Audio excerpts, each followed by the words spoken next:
comme ni ñu ko defee ak suñu ñaari candidat yi nga xam ne ñoo génn ñu war a recevoir monsieur Sia di ko dalal di ko wax ne nag vraiment teewaayam bi rëy na ci ñun kon suñu taxawee ne dañoo bëgg a xam ni nga nar a saytoo suñu alal mooy kon askan yaa ngi am ak affaire ak askan boo xam ni fas yéenatu la jox alalam n'importe qui mais aussi sa fas yéenatu la jox alalam nit ba pare di ko seetaan donc defe naa kooku message la bu ñu la envoyé donc nag léegi ñoo la dalal tey fas yéene déglu la pendant 15 minutes. salaamaaleykum wa rahmatulah taala wa barakatuh. ñu ngi leen di remercier di kontaan ñëw rencontrer leen parce que ñu ci bëre dañ koy réere mais ñun xam nañu seen importance maanaam kuréel yu mel nii dama ne woon tey sax 8h30 laay ñëw comme ça ma njëkk jàll. que wax ci sa bopp yenn saa yi day xaw a jafe. man doomu El Hadj Abdoulaye Sylla ak Adel Taw Moro. juddu fii Balabé. jànge Balabé. màggee Diamaguène nag. parce que boo fekk na sam papa jógee Balabé ñu dëkk Diamaguène. sam papa mairie bi la nekkoon parce qu'en 56 mook Senghor ak yeneen fukki nit ñoo créé woon BNDS moo nekk UPS ma nekk PS. donc de 56 ba 85 bi muy wàcc liggéey ci maire bi la nekkoon conseiller nekkoon fii adjoint Ousmane Ngom de 60 à 65 bi Ousmane Ngom wàccee liggéey moom moo assuré intérim bi moom moo ko yóbbu denc ko Géoul parce que Ousmane Ngom était de Géoul mu assuré intérim bi lu weesu loolu ma jàngee école Balabé donc école publique bi ma fa jógee am suma entrée en sixième comme ñun waa Ndar la sama papa ak sama yaay yëpp Ndar lañu sama papa mu góor ma dem jànge ji Ndar lycée fédéral noonu laa demee Ndar jàng fa ba première après ma dellu si Thiès lycée Malick Sy fii laa amee sama bac ñoo fi amee sama bac ma jóge fii dem université bac D laa defoon donc c'était plutôt scientifique ma bëggoon nekk docteur vétérinaire donc ma dem université def fa ñaari at malheureusement moo doon année blanche bi 88 bi loolu amee fekk ma ñaanoon préinscription ci laa dem France bi ma demee France jàng fa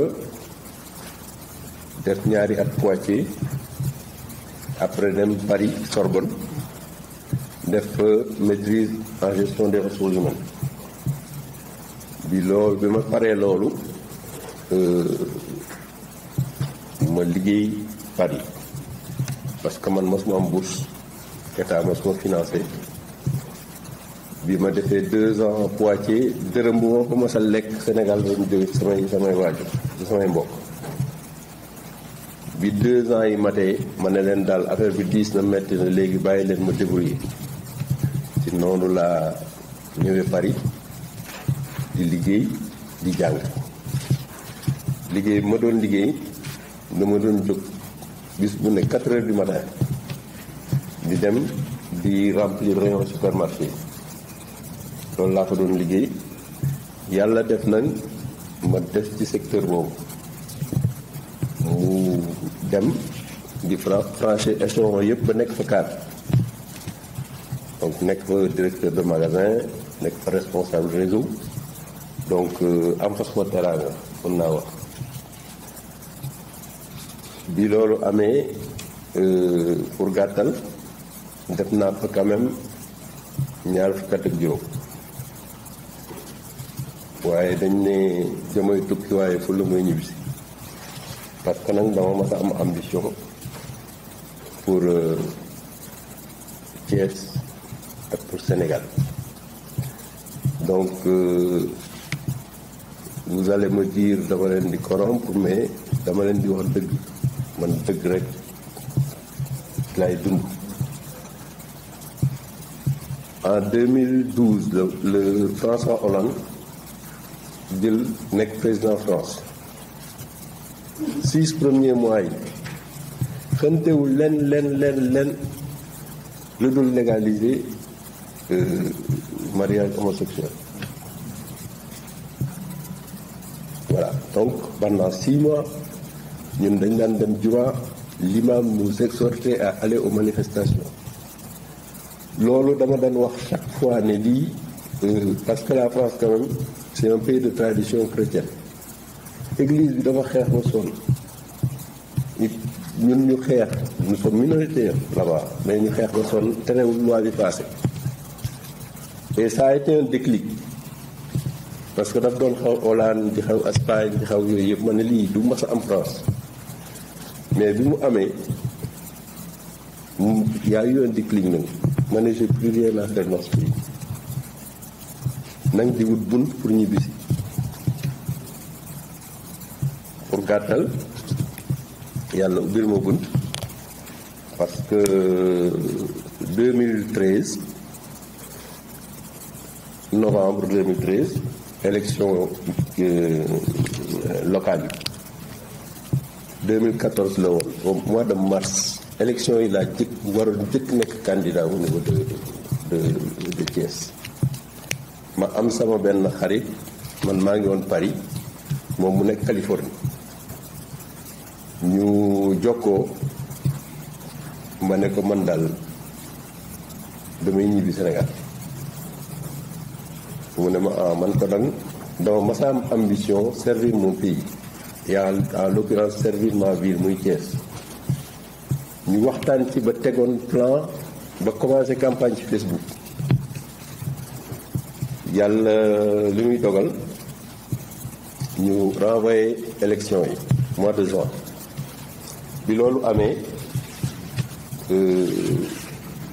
mu xaw ñu déstabiliser désorganiser ni ba mois d'avril ba bon man au niveau familial ma am ay difficultés léegi mënatuma woon ñëw pour campagne parce que daf ma doon wax saawaay sa affaire maire yi ville de Thiès bi daf ma doon wax saawaay sa affaire bi loolu amee ma ne ko yow parce que ba may wax ak moom au mois de novembre dama ne ko xaw ma lan la mais dafa am lu muy jël am na lu jëm ci ñun bi loolu amee ma ne ko xaw ma noo toogee mais sooy forcé sax demal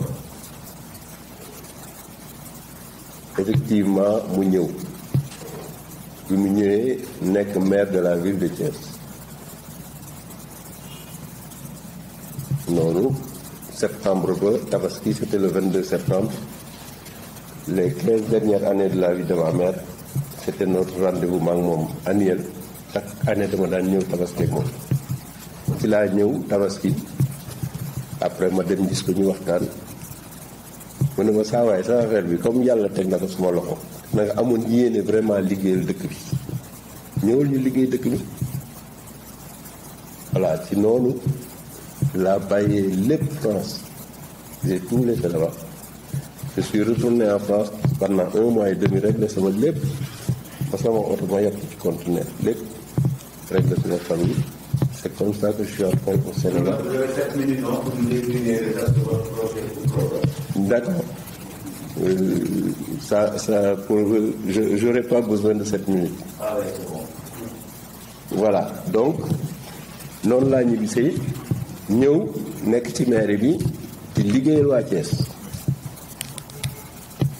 occupé fi ay fonctions yi nga xam ne commencé woon naa liggéey ba ñu ciy gis ay résultats mais on était plutôt ci benn terrain politique après quand on devient un peu plus voyant que le chef on dérange et quand on a aussi des résultats ci li ngay def on dérange aussi donc je dérangeais ba à un certain moment fonction yi ñu ma jox par rapport à ce que je pouvais apporter à la ville de Thiès pour moi c'était pas ça ça devenait dérisoire noonee laa jël suma responsabilité au bout de 3 ans. Déjà au bout de 1 an j'ai voulu partir parce que li ma gisoon dalul sama xel ñu ne ma dee toogal, on a besoin, voilà, le maire a besoin de toi, tu es son ami, il faut pas le lâcher, jàppal bàyyi yaa ko mën a jàppale, voilà. Bon ma toog mais saa yu may dem rek di gis ay safar. J'ai pris mes responsabilités en quittant la mairie ville de Thiès. Moi j'ai démissionné et j'ai encore la lettre, la décharge de la lettre de démission. Comme ni ma leen doon wax chaque fois,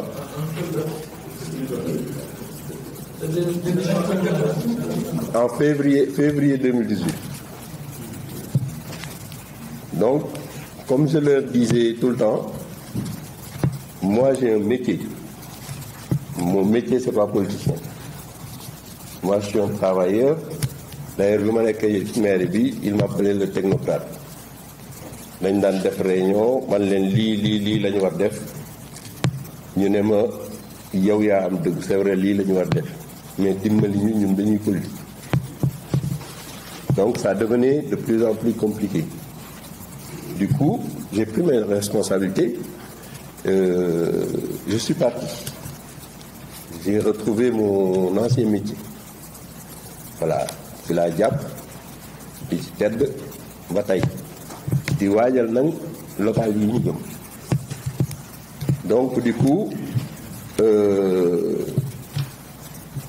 ma ñëw taxaw tey di laaj maire de la ville de Thiès pour nekk incha allah le 23 janvier bi 2022 nekk ci couleuru CPJE. Donc en tant que tête de liste damay ñëw rapidement effectivement ci son programme. J'espère que après il va me rester même beaucoup de temps où je pourrai peut-être parler d'autres choses. Mon programme s'articule en 2 mots. 2 mots.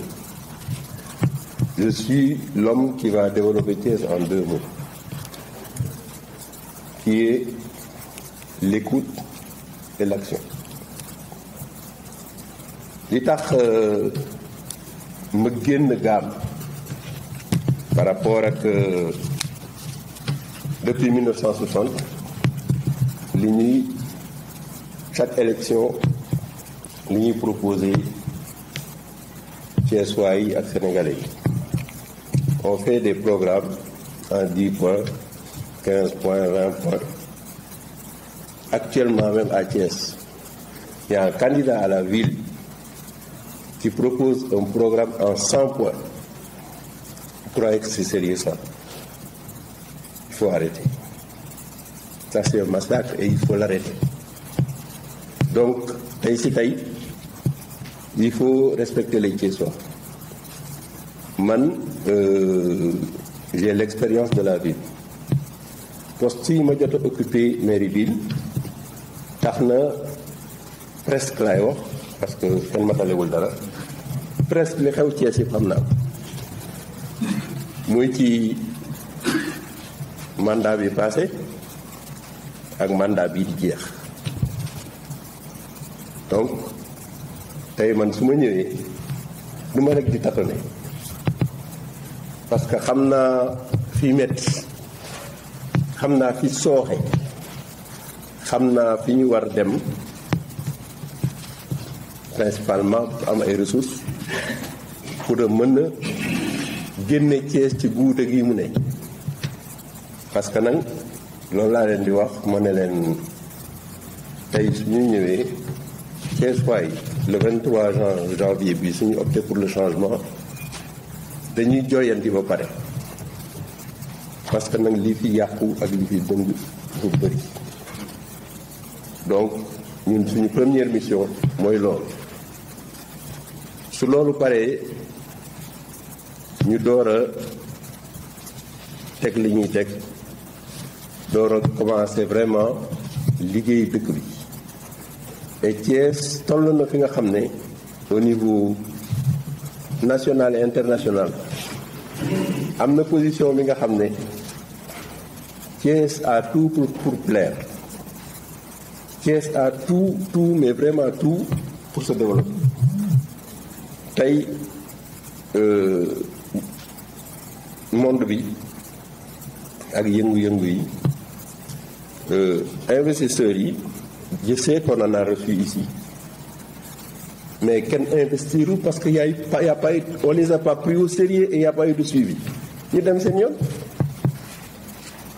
parce que dañuy ñëw ñu ne leen c'est l'Afrique l'avenir ñu ñëw Afrique ñu ne leen Afrique de l'Ouest ñu ñëw Afrique de l'Ouest ñu ne leen Sénégal moo gën a stable ñu ñëw Sénégal ñu ne leen la ville d'avenir c'est Thiès ñu ñëw def ay propositions mais suñu fi fekkee des gens le premier magistrat de la ville qui n'est pas sérieux qui n'a pas les compétences de gérer certaines choses d'avoir un suivi am benn staff technique bi nga xam ne effectivement dina suivre yooyu mais les gens ils désespèrent ils reprennent le clic et le clac ils s'en vont voilà très bien